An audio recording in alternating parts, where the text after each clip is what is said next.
Washington, the McLaughlin Group, the American original. For over 3 decades, the sharpest minds, best sources, hardest talk.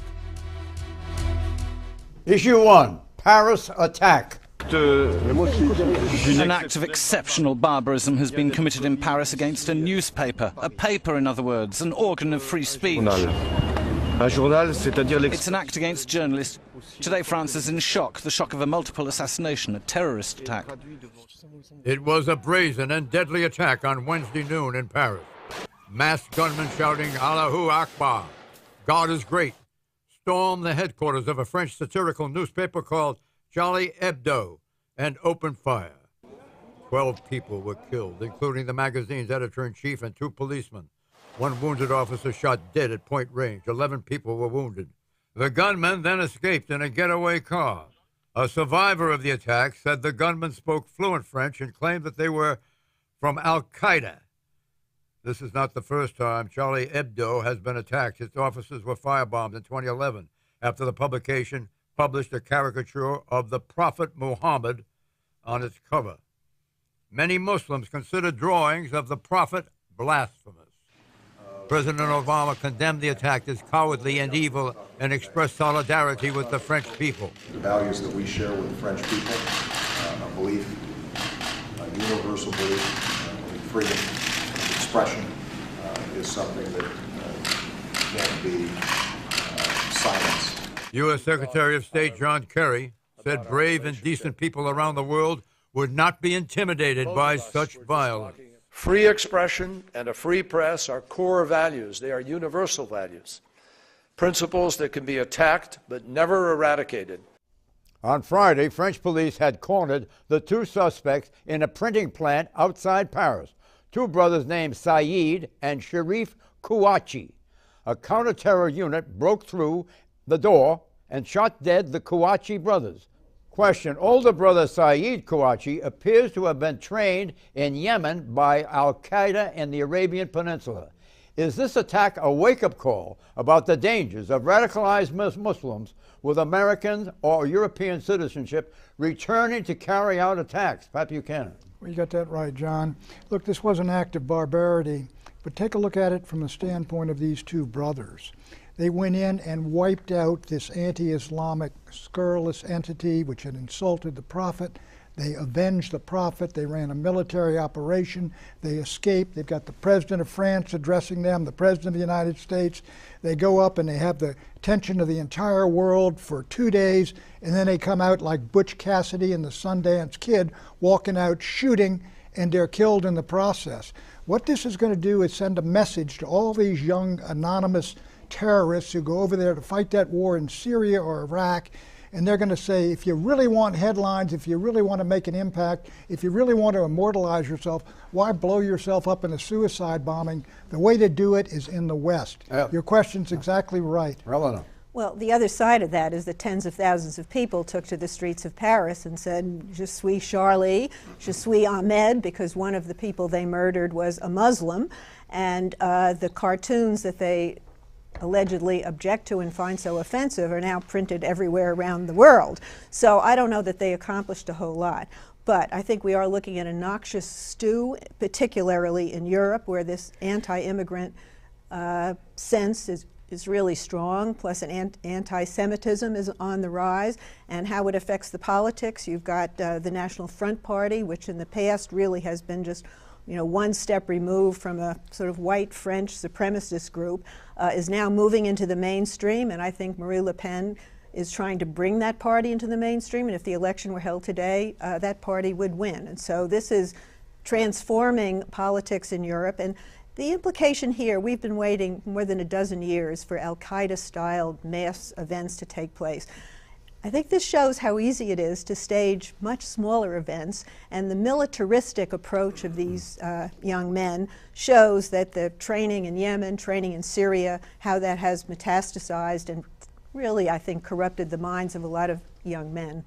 At least one of the attackers in Paris appears to have been in Yemen. What does that tell you? Well, I think that's very interesting because Al-Qaeda in the Arabian Peninsula has been a group that has lost some attention as ISIS has come into the news media over the past year. But what's ISIS? ISIS is the Islamic, well, now the Islamic State, but originally the Islamic State of Iraq and Al-Sham or Syria, Greater Syria. But anyway, Al-Qaeda in the Arabian Peninsula is a very, very capable terrorist group. The leader, Nasser al-Wahishi, is known as someone who is, immensely capable. They had a video last year in the summer where they had a very open parade, which was basically sending a message: the drones haven't got us. The bomb maker, Ibrahim al-Asiri, who is known for very, very good technical skill in smuggling explosive devices inside the human body, but in other mechanisms. And this shows as well that they are broaching into that area of trying to recruit Europeans in a way that goes undetected by intelligence services and push it, again, and as Eleanor points out, it is not that difficult. You have a small group of people who stay off the grid and then go and commit attack, and unfortunately we should get ready for more of this. The U.S. put a drone in Yemen and it killed somebody. Who was it? Al-Waqi. Al-Waqi, yeah. Who was he? He was an American preacher, extremist preacher, who then went over there to Yemen to join the cause. What happened before that in his life in Texas? He was in the United States doing, producing video sermons, and he is a big recruiting source for young, disillusioned men because of his charisma. Well. Yeah. We killed his son as well. That was an accident. Well, we killed him as well. 14-year-old. Yeah, well, that's... He was in the car, yeah. But that doesn't So Yemen figures heavily in this location of terrorists, correct? Yeah. Yeah. And that's been the case for some time, correct? It has been. More so than any other state? I wouldn't say that. I think Syria now is... It's the most effective group of terrorists in terms of doing attacks abroad as of now. Yeah. What? Well, we are entering an era, I think, that is going to be very nervous-making, because you have the capacity of people who are willing to die in the most extraordinary ways and to kill a lot of people in the process. And you could shake up the sense of security that we have in this country, and other countries that are essentially Western Democrats are going to experience in their countries. So it's going to be very difficult to stop, and we're going to have to be very aggressive in terms of how we penetrate those groups and get enough intelligence to stop them before they do a lot of damage. There was an earlier attack last year at a Jewish museum in Belgium that should have been a wake-up call. You're familiar with that? Yes, but you are right. It should have been a wake-up call. I don't know what it's going to take, in a sense, to get a lot of the intelligence services and the local military and police forces to get on, basically on guard. John, one of these guys went into the Jewish market before Saturday, who was allied with these two brothers, and he took hostages there, but that's a soft target. How can you defend, how can you defend every market and every Jewish community center in the country if they're going to go after soft targets? And the problem is, this was a success against a relatively soft target. Well, in fairness, Europe has lived with terrorist attacks for a long time, and the London Tube, the Madrid train, I mean, this is not that new. What is different about this is that it seems to strike at the very heart of sort of French consciousness. The satirical newspaper is not something that I would particularly be interested in reading. I don't think it's all that funny, and I think it's kind of unnecessarily provocative, but I will go to the barricades to defend their right to do it. And I think the French people really feel like their values were assaulted, and they are not going to let this disrupt their way of life. But Marie Le Pen, again, I'm coming back to her, she said, time's up. She wants to return to the death penalty. She wants to close down the borders. So this becomes a political discussion. Let me say this, you've got to ask about that magazine as well. They went out, they insult the prophet repeatedly. They got these lewd, crude cartoons. They know what happened with the Danish cartoon where they had the prophet with the head of a bomb. They know what happened to Theo van Gogh, and they keep at it and they provoked him. And in the Muslim world, I can tell you, below the level of governments, there are probably a lot of people saying those guys did the right thing and going after that. And those people are satirical wrong. cartoon. Those Muslims are wrong. This is we have a society in which people are allowed to say whatever they want. But what I'm saying is there's polarization here. Well, that's too bad for those. I mean, the political culture in Islam. This is a big problem. Now, most Muslims are law-abiding people, but there is this fringe that thinks it's okay, and you see this even with some imams condemning coming out of this public affairs people. There's a person on British News the other day saying it's outrageous, but I don't want to see these buts anymore, and I think it's up to us to say, you know what? I'm going to add another but here. You can say anything, But you have to be aware there could be consequences. Exactly. And There in were this three. country, we do have limits on hate speech. And Well, but The not- attackers were Sharif Kouachi, age 32, in French intelligence files since 2005, 10 years ago in the files. On U.S. no-fly list since 2005, arrest for trying to travel to Syria to join anti-U.S. insurgency in Iraq.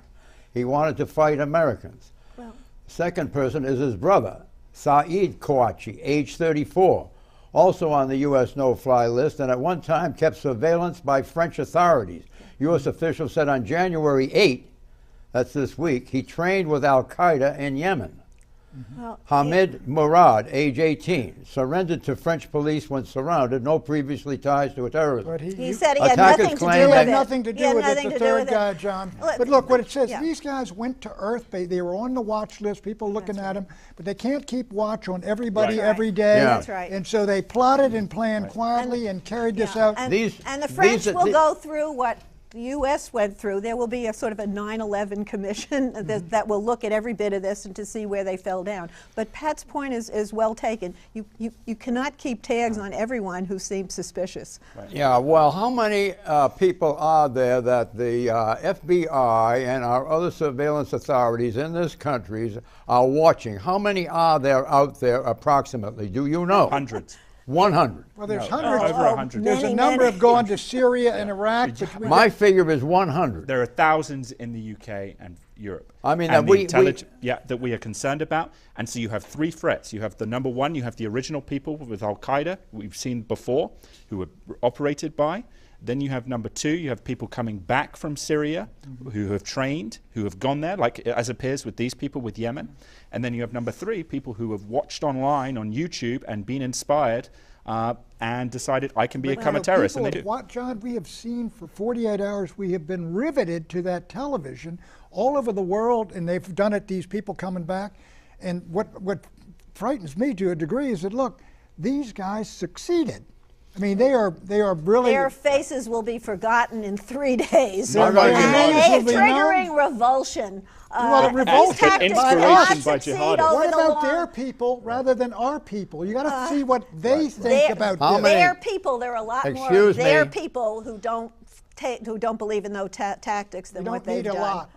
Oh, excuse me. How many European citizens from Muslim immigrant communities are estimated to be fighting alongside ISIS? What's ISIS? The Islamic State of Iraq and Greater Syria now. The Islamic State of Iraq and Greater Syria, ISIS, Yeah, right. now, yeah. Alongside ISIS or ACAP. What's ACAP? Al-Qaeda in the Arabian Peninsula. Correct. How many are there? How many what? How many mentioned are 1,000 or estimated? something like Great- European authorities Thousands. estimate as many as blank European jihadists are fighting alongside ISIS and ACAP in Syria and Yemen. Thousands. How many? Thousands have 5,000. gone and come back. 5,000. They've gone and 5,000. come back. Yeah, and how long is it going to be before one or two or half a dozen or a dozen or 100 of those come over to the United States? That's the issue they're worried about. How long is it going to be until a British passport holder gets on a plane, smiles at the customs guy, goes into a gun store and starts shooting Has Americans? that happened already in Britain? No. No. But they are back. They've been Right. plotting, and they've arrested people But who've John, been to even- Syria to try and do John, things. take How many the- have they arrested in Britain? They've arrested a lot who've traveled, probably around 50 now, but I think the They're- active plotters is about 5 to Does 10. revoking one passport work in another jurisdiction? Well, that's the problem, that you have a British passport. It's easy to get in the United States. But those London bombers, as I understand it, were homegrown Yeah, Brits. yeah, yeah. Second generation people, John. Like these guys, I think, are second generation in Paris. Issue 2, Dynasty.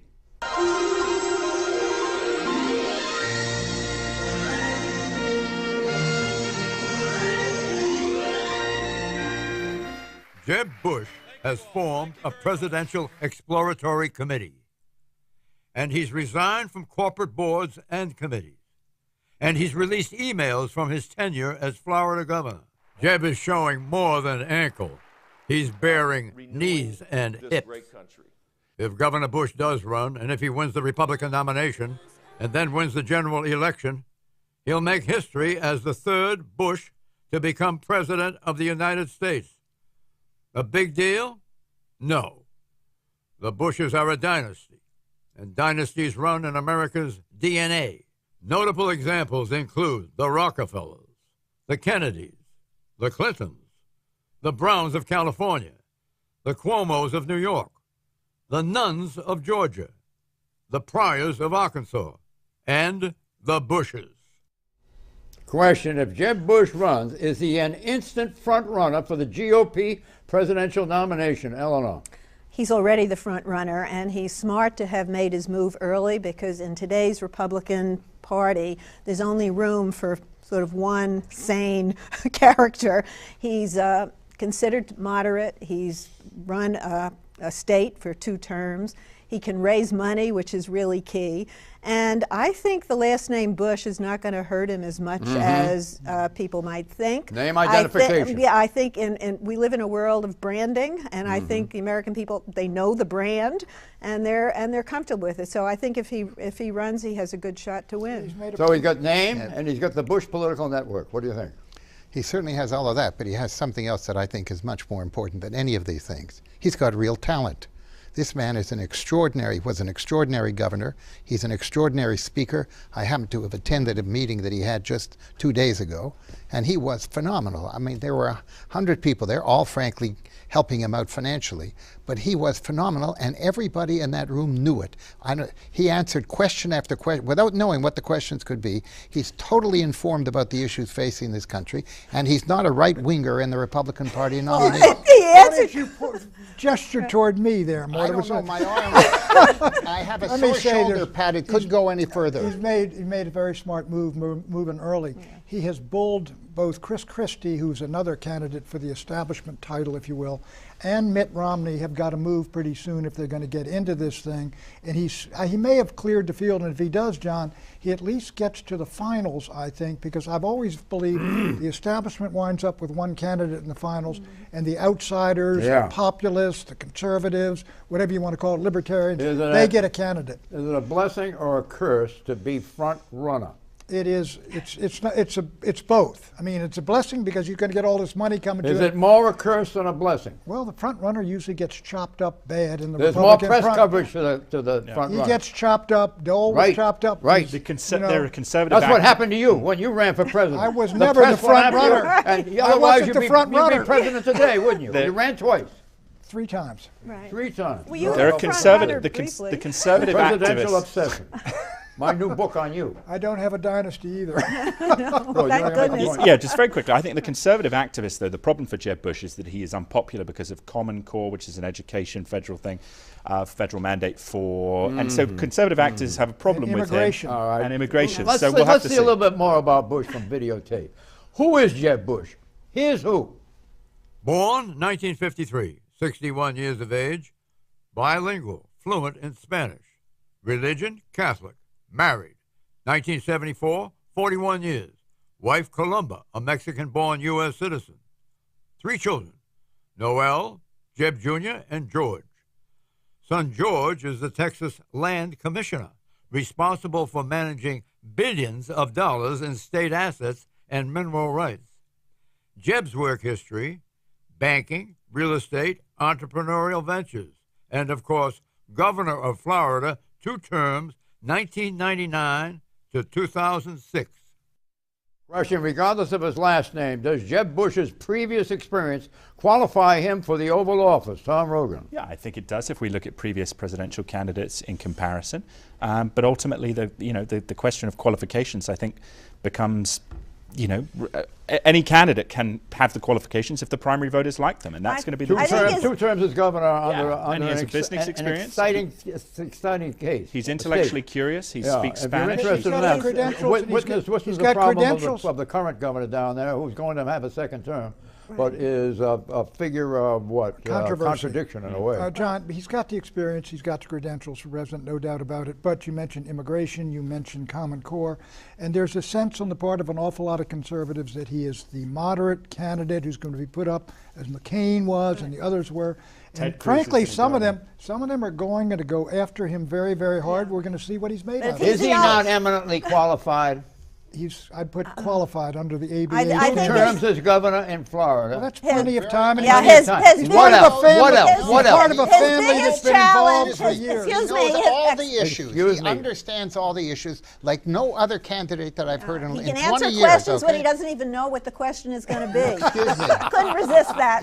Well, thank you. I think appreciate his, that. I That think his biggest qualifies challenge. me for a lot of his things. biggest challenge is that he hasn't been in the arena for 10 years. Right. He's rusty. He's not a charismatic And Ted Cruz is campaigner. gonna go. And And he's he's got Well, yeah. absolutely So- How not much? the case. How much of the non-aligned voters in America will Bush be able to carry? Non-aligned. At one point last year, Bush, there were 49% or 50% of the country said they wouldn't vote for another Bush. He's got a problem to overcome in a general election. In the latest poll, he's 6% ahead of the next Republican not much in the more. party. That's I'm not not saying much. it's much. It's better than any other place to be. Right. First place is always up, Yeah, but from my al- experience. There's only room for one mainstream establishment candidate, and He's if the front runner he's for the that. only one, he's got a good chance at get a Unlike plurality. Unlike your hero, President Obama, Right. Bush has experience. President Obama is doing He didn't have pretty any well, experience. thank you, He didn't John. have any But experience that before shows he you, became John, president. an outside candidate who doesn't have those credentials can win. It's tougher in the Republican Party. Words to live by. Issue 3, Peña Nieto in Washington. It is a pleasure to welcome once again President Peña Nieto as well as his delegation. It's appropriate that our first meeting of the year is with one of our closest allies, neighbors, and friends. President Obama welcomed the leader of Mexico this week, President Peña Nieto, to the White House. Thank you very much. But while the body language was warm, the conversation was deadly serious. Our commitment is to be a friend and supporter of Mexico in its efforts to eliminate the scourge of violence and the drug cartels that are responsible for so much tragedy inside of Mexico, and we want to be a good partner in that process, recognizing that ultimately it will be up to Mexico and its law enforcement to carry out the key decisions that need to be made. Scourge of violence is how President Obama describes the war between drug cartels and the government of Mexico. The United States has spent billions of dollars to support the Mexican government in this violence abatement. The number of Mexicans who have lost their lives in this crime war since 2007 is over 100,000, climaxing in September with the kidnapping and murder of 43 male college students by a drug cartel believed to be collaborating with corrupt Mexican officials. Question, should the Obama administration be doing more to support Mexico's government against the drug cartels, or is this a Mexican crisis that requires a Mexican response exclusively? Mort Zuckerman.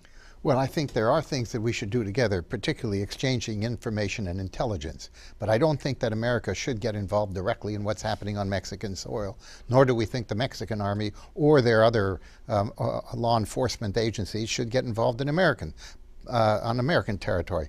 But it is really critical that we have full exchange of intelligence, because that's where each could help the other. U.S. operatives wear Mexican Marines outfits to penetrate the cartels in Mexico. Do you think that's a good idea?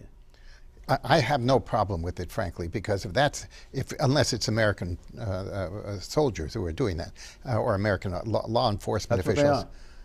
They're wearing American uniforms. They're wearing the uniforms of Mexican Marines. I'm sorry, I have been involved in direct operations against cartels. do you think that's an over-involvement, or do you think we should be there? No, I think we have to do that. It is a direct threat to the United States. All this drug traffic is a very important issue that we have to cope with. Right. This is one of the things we can do. I'm totally in support of it. Yes, how big is the traffic? How much is unloaded on the United States of drugs from Mexico? I don't know the exact number, except it's a very large amount. Yeah, and it's a penetrating route. It doesn't just stop at the border. It goes up and up and up and up. They're one of the, maybe the principal supplier of drugs to the American population. Yes, and we have to acknowledge that we provide the demand. And so this is a joint operation, if you will. And so I think the involvement is correct. But the corruption in Mexico is so extreme that, you know, when the police can't be dealt with, they bring in the army, and it turns out the army is infiltrated as well, because the big money is all in drug trafficking. So the U.S. can't solve that alone, but the Mexicans need our help. 43 teacher college students were slaughtered, all boys, in Mexico. We still don't know what happened. Well, right, and this is the issue. We have to be involved to some degree because we have idiots, unfortunately. Unfortunately, a lot of them in my generation who think it's cool to go and use cocaine and it's something without consequences, but it does have consequences. The massacre of many Mexican innocent people, like those innocent kids. And look, we have to be involved, but there's also hope. Colombia proves, 1980s, huge amounts of corruption, assassinations of attorney general after attorney general, and today, Colombia is in incredible shape. Growing economy, stability, they've beaten the FARC, and that was American help for the long term. The FARC, with Colombian Marxist rebels. We don't have a long-term commitment.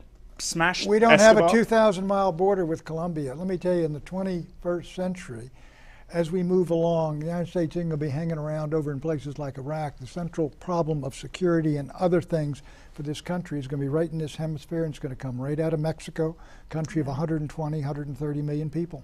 Is Pena being linked to the cartels by his opponents, political opponents? Well, you know, I don't know the truth. All these charges, a number of these Mexican presidents, charges have been made about them, but the corruption is pandemic in Mexico. Right. Predictions, Pat. Major Hill battle over fast-track authority for Obama. Eleanor. Jeb Bush will sew up the major GOP donors by spring. Tom. Very regrettably, I believe there will be another terrorist attack in Europe in the next few months. Mort. Jeb Bush will be the Republican nominee for the presidency. I predict the House and Senate will pass legislation approving the Keystone XL pipeline as promised. President Obama will veto it, but his veto will be overridden with the help of a small block of Senate Democrats. Bye-bye.